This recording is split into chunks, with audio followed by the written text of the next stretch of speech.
What is going on, everybody? TJ here with Daily Grind Fantasy Sports, and in this video I'm going to be going over my do's and my don'ts for sports betting on DFS apps. A lot of you out there might think you just go, you find a DFS app, you download it, you put money on it, and you start just making random picks trying to win money.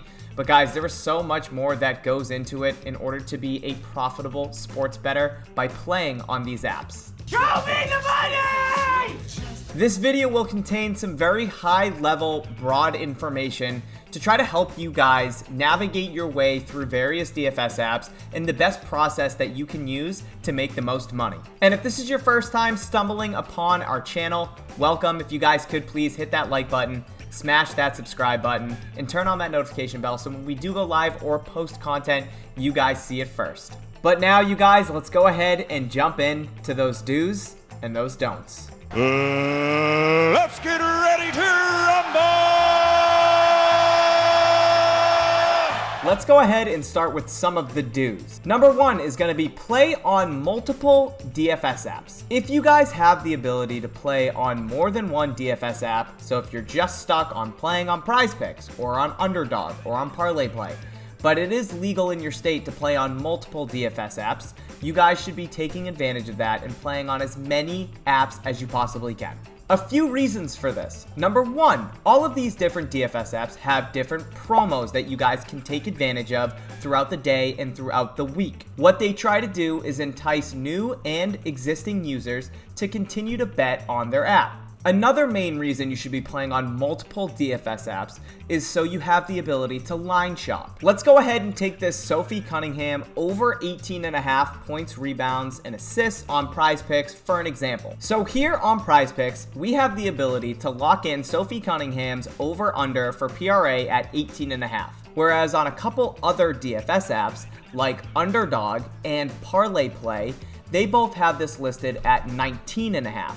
So if you wanted to take the over on Sophie Cunningham's points, rebounds, and assists, you would obviously do this on PrizePicks and not Underdog or Parlay Play. Winner, winner, chicken dinner. You guys will see this happen all the time on multiple different apps where you guys can get one number on one app and not that same number on the other app. Same, but different. And that is why it's so important to line shop and have multiple apps so that you can get the best bang for your buck by locking in the best number on that specific DFS app. Another big thing is knowing the most optimal slip type on that specific DFS app when you're going to place the slip. For example, PrizePicks and Underdog both have the same payout for two-man powers. They both pay out 3 times.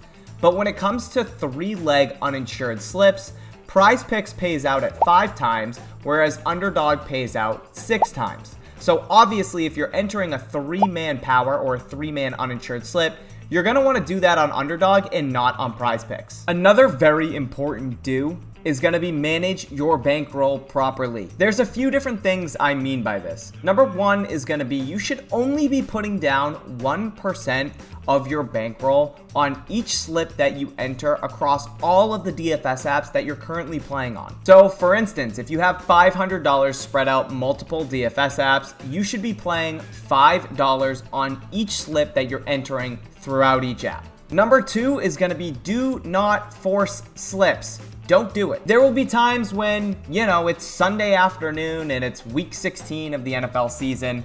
You hit the 4 o'clock slate. Your 1 o'clock slate games are all toast. You lost all your slips.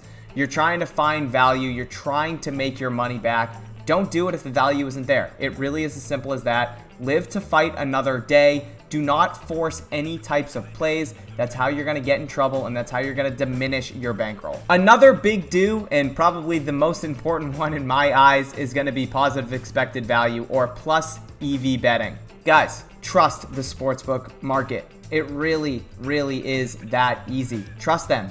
It's $1 billion market. They put millions and millions of dollars into setting their lines. All sportsbooks do.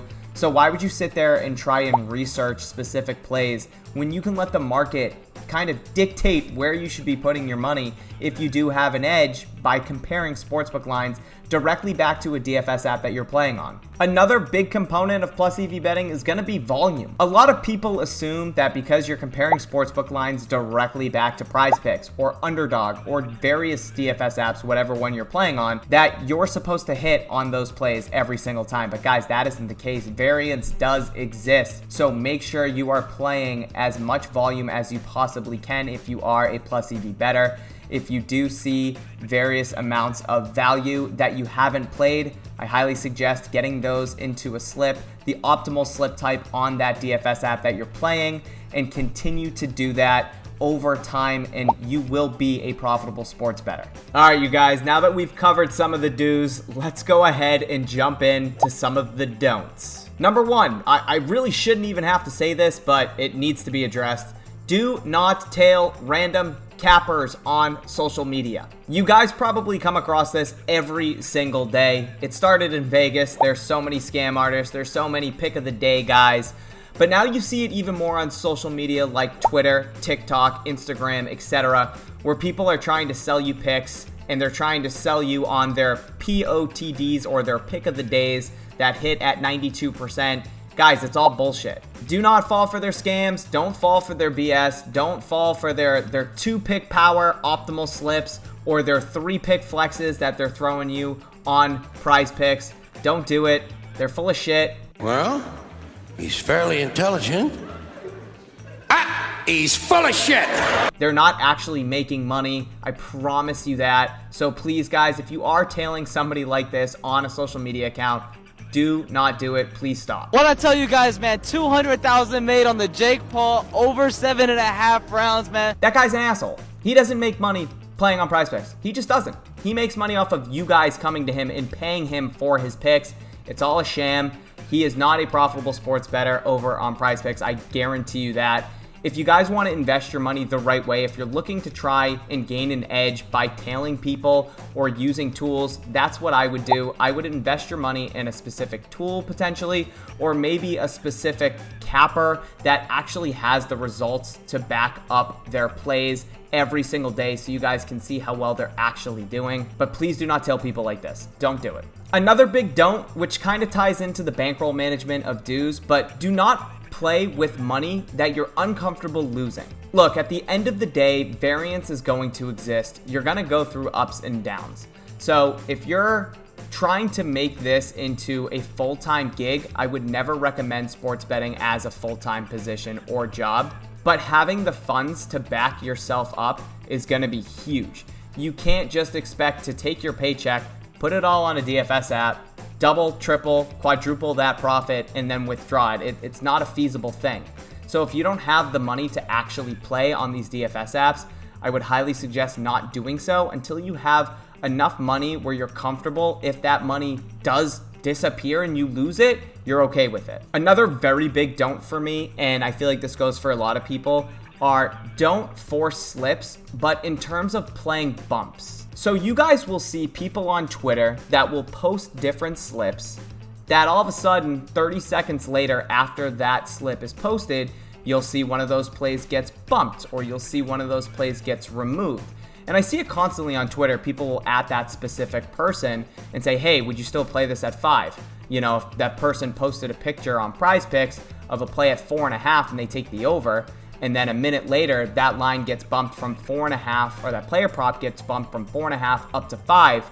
I see people tweet at that specific person and say, hey, would you still play this at 5? Guys, if a play gets bumped, don't play it. It's as simple as that. That value is 99% gone. And it's gone. And that was the edge that you're trying to get. So forcing a slip because your favorite Twitter capper posted a play that got bumped from 4.5 to 5, and now you want some action on that play because you feel like you missed out on it, don't now play it at 5. Be patient, take your time, wait for that specific person that you might be tailing to post another slip, try and get that in, but do not force bumps. When it boils down to it, I really believe that the only thing you need is Plus EV betting and comparing sportsbook lines directly back to a DFS app that you're playing. It takes minimal research. It really takes minimal effort. You don't have to watch any games. I mean, you don't even need to know the sport that you're betting on as long as you trust the sportsbook market. If you guys are looking to gain an edge and become a Plus EV bettor, you guys can check out our site here at dgfantasy.com. Sign up for a 7-day free trial and gain access to our optimizer, where the sole purpose of our tool is to compare sportsbook lines in the market directly back to various DFS apps and help you guys find an edge and become profitable sports bettors over time. If you guys like this video, please go ahead, smash that like button, turn on that notification bell if you guys could, and also hit that subscribe button for all of our future content. With all that being said, I'll catch you guys later, and let's cash.